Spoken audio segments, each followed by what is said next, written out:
Goeiemiddag. Ek weet nie lekker wat 'n dag het is vandag nie. Maar ek is vanoggend in Lensburg uit. Ek is in die Swartbergpas. Sjoe. Mense, is 'n tawe een. Maar sand en stof. En dit is wat dit so great maak. Ek dink ek is amper bo.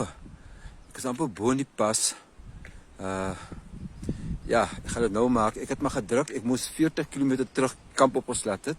Soos jy self kan sien, iemand het vir my gesê dit gaan kom reën. Self sneeu. So nou druk ek maar op Calitzdorp. Ek sal maar kyk hoe ver kom ek.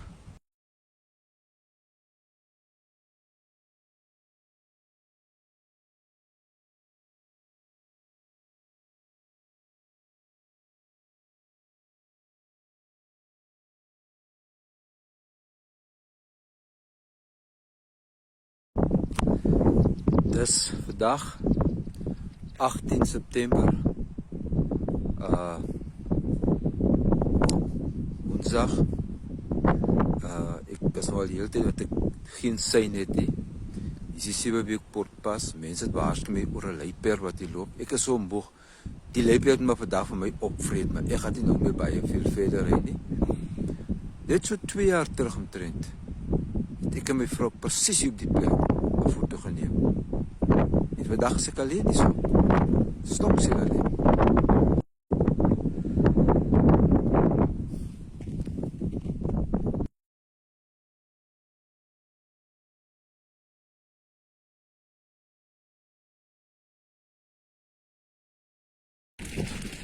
Dis ongelooflik.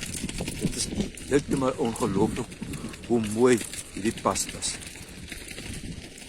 En die baie wild, die baie diere. En veral op 'n fiets. Die fiets gee 'n ander dimensie aan die Sewebeekpoortpas. Dit is absolute plesier om met 'n fiets, met 'n bicycle deur hierdie pas te ry. Dit is 'n voorreg. Een van die hoogtepunte op die toer, die 7 week. Ja.